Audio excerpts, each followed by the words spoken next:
Como les comentaba, comunicarnos con una computadora mediante unos y ceros puede ser demasiado complejo para nosotros como seres humanos. Imagínense estar escribiendo combinaciones muy largas de unos y ceros para poder escribir, por ejemplo, palabras o, por ejemplo, escribir ya oraciones. Sería bastante complejo. Por esa razón, pues se tomó la decisión, ¿no?, de crear los lenguajes de programación. Los lenguajes de programación. Y lo que estos lenguajes hacen es, pues en esencia, sustituir ese lenguaje de unos y ceros. Y es que en particular ese lenguaje de unos y ceros se conoce como lenguaje máquina, que de seguro, pues, sí lo han escuchado. Lenguaje máquina. Pero antes de entrar a eso, como les comentaba antes, las computadoras tienen la capacidad de realizar cálculos y tomar decisiones, pues, con una rapidez mucho mayor a la que nosotros los humanos lo hacen.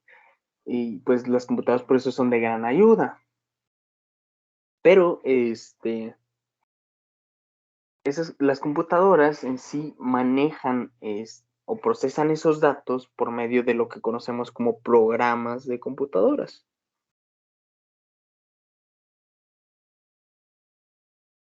Esa serie de instrucciones que yo les comentaba en un principio, esa serie de comandos es lo que conocemos como programas de computadora. Y a la elaboración de esos programas se le conoce como programación. Ay, que me equivoqué. Programación. A eso es lo que conocemos como la programación.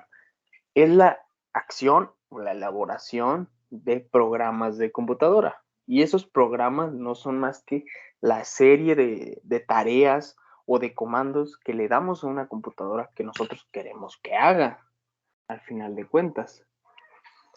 Eh, pero aquí quiero hacer también una aclaración que se me hace importante hacer. No es lo mismo la programación,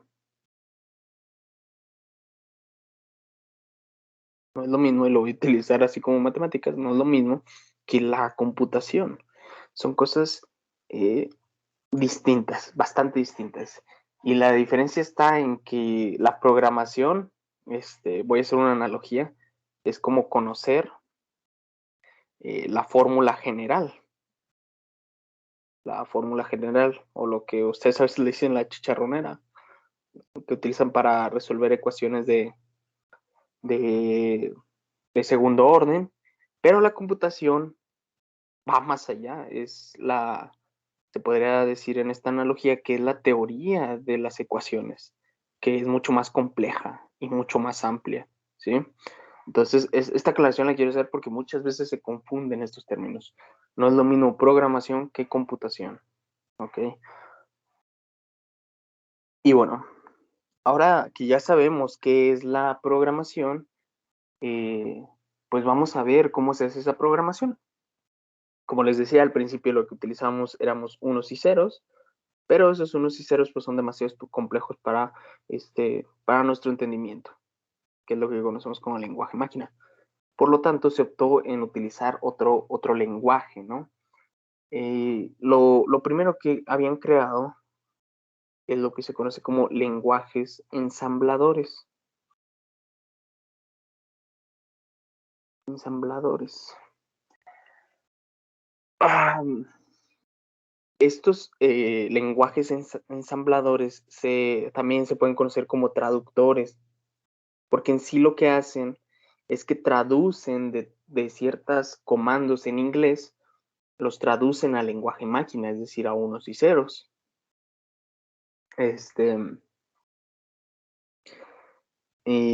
Como les digo, este fue uno de los primeros lenguajes que se tuvo para poder comunicarnos con cosas que ya conocemos, que es en este caso se utilizaba el inglés.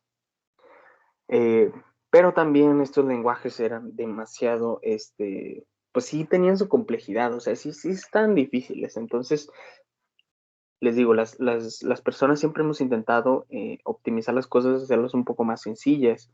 Y entonces dijeron, bueno, ¿qué tal si hacemos otro tipo de lenguaje de programación? Y ahí fue cuando nació, ahora sí, prácticamente lo que ya ustedes conocen como lenguajes de alto nivel.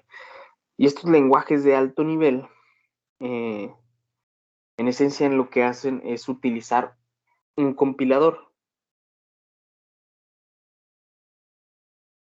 Ese compilador es el que traduce al lenguaje máquina para poder ejecutar las instrucciones. ¿Sí? Pero estos, que es prácticamente lo mismo que el lenguaje ensamblador, pero que tienen diferencia, que bueno, que el lenguaje de alto nivel es mucho más digerible para las personas, es decir, es mucho más fácil para nosotros programar con lenguajes de alto nivel. Y bueno, no solamente existen los lenguajes de alto nivel compilados, también existen los intérpretes. Los intérpretes, ¿no? Aquí ya nos vamos desglosando en dos cosas más. ¿Y cuál es la diferencia? Bueno, sencillo. Un compilador lo que hace es que, supongamos que tú tienes tu programa, lo voy a dibujar como una hoja de papel porque es una serie de comandos, y lo metes a la computadora, ¿no? Lo metes a la computadora, pongamos que esta es la computadora, esta cajita, y lo que hace primero es traducirlo, es decir, lo traduce, y luego ya te da el resultado,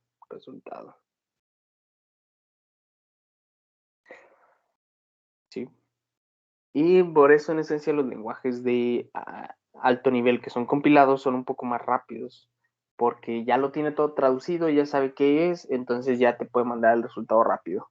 En cambio, los lenguajes intérpretes lo que tienen es que son lenguajes que van traduciendo en el momento. Por ejemplo, no sé si han visto en esas transmisiones de televisión que una persona está hablando en inglés o en algún otro idioma y en ese mismo momento una persona ya lo está traduciendo, un intérprete.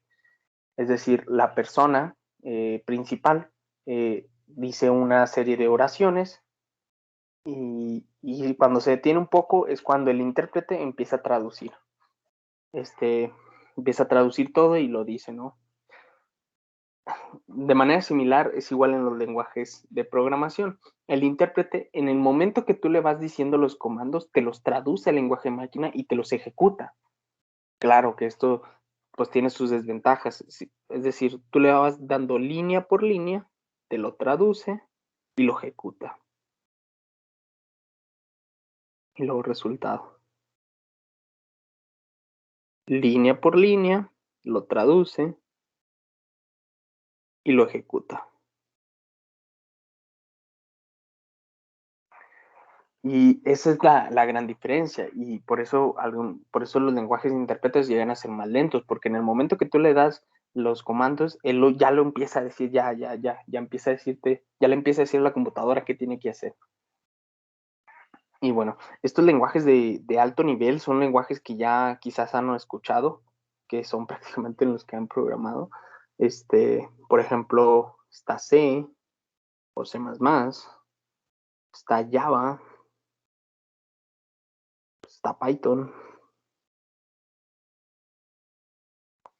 está también algo que se llama Fortran, entre otros, por ejemplo, JavaScript,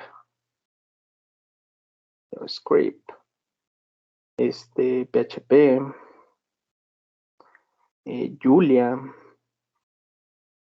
¿qué más hay? Ruby, y existen un montonal de lenguajes de programación. En serio, son inmensos, ¿no? Pero en particular, bueno, aquí voy a señalar los que al menos yo considero que serían de un poquito más de interés para ustedes.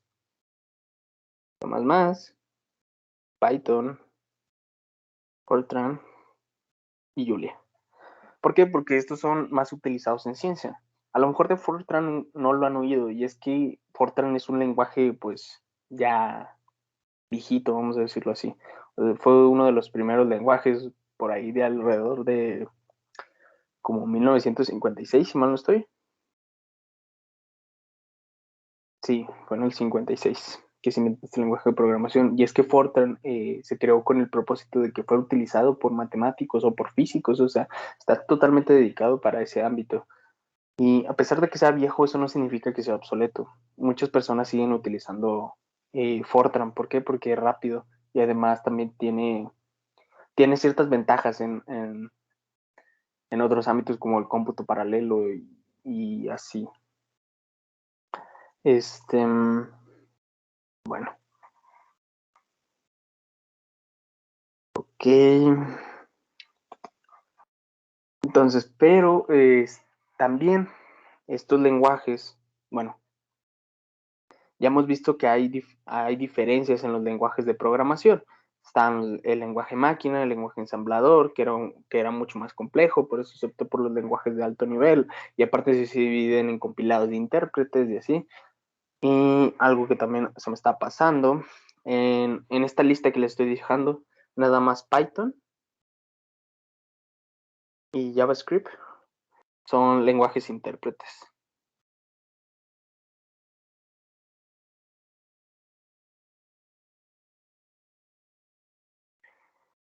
Y esto también da ventaja a que se puedan utilizar para scripting, que un poco más adelante voy a explicar qué es. Este, bueno, pero también los lenguajes de alto nivel tienen sus características. Unos son mejores que otros, bueno, no mejores que otros, son más rápidos o tienen una sintaxis más simple o su ejecución sí llega a ser más rápida o a lo mejor tienen más librerías, entre otras cosas. O sea, sí hay diferencia entre estos lenguajes. Y es que también se debe a que todos los lenguajes que se han creado en su mayoría eh, son, ¿cómo les explico? Son dedicados para diferentes tipos de cosas. Por ejemplo, JavaScript y PHP son lenguajes que son dedicados un poquito más a la web. ¿Sí? Como les decía, Fortran es un lenguaje que es un poquito más dedicado para ciencia. Python es un lenguaje que por eso también es lo que vamos a aprender. Es multipropósito, o sea, tiene muchos propósitos, no solamente es para una sola cosa. Que claro, algo que quiero decir es que eso no significa que los lenguajes solo se limiten a hacer ciertas cosas, ¿no? Prácticamente todos los lenguajes tienen lo mismo. Eh, lo que tienen diferentes son sus librerías y eso los hacen multipropósitos, ¿no? C++ es más para sistemas, este, Julia también es para ciencia y así, ¿no? O sea, a pesar de que tengan sus diferencias, cada uno tiene como que su área especializada en la que está, ¿no? Vamos a decirlo así. Pero claro, entonces ahí es cuando varias personas dicen, oye, pues qué tal si empezamos a combinar lenguajes de programación, empezamos a utilizar esto y el otro para tener lo mejor de los dos mundos, etcétera, etcétera. Y por eso se han creado proyectos como Cython, que combina lo mejor de C y de C++ con Python. Y es un proyecto muy interesante. ¿Por qué? Porque a pesar de que Python tenga muchas ventajas, una de sus desventajas es que es lento. Es lento. Entonces, esta combinación se hizo precisamente pensando en eso, en hacerlo rápido. Y es una combinación muy interesante.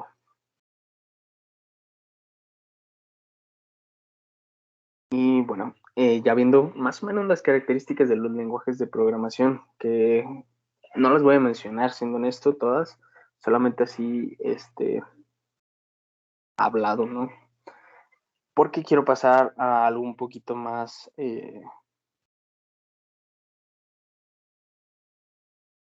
interesante. Bueno, al menos yo considero que es un poquito más interesante y de importancia mayor, que son los paradigmas de programación. Un paradigma de programación es la forma en que nosotros vamos a programar. Sí, existen diferentes formas de programar. No solamente es darle comandos, no, existen diferentes formas de programar.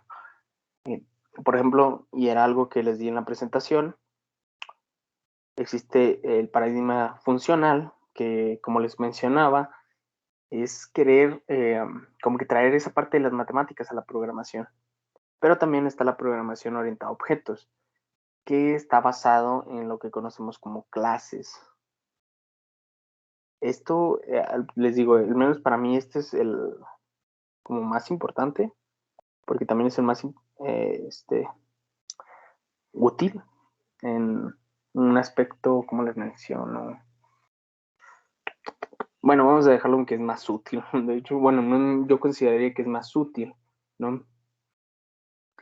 Pero existen otros tipos, por ejemplo, el hiperativo, el reactivo, el matemático, el lógico. Existen otros paradigmas de programación.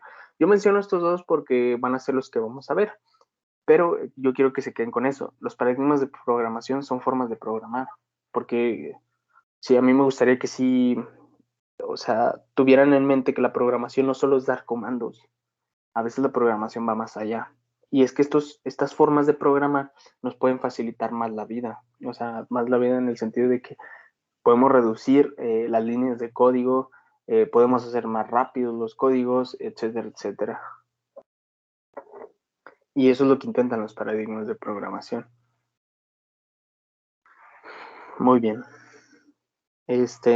Bueno, creo que en este aspecto acerca de los lenguajes de programación no me queda más que decir.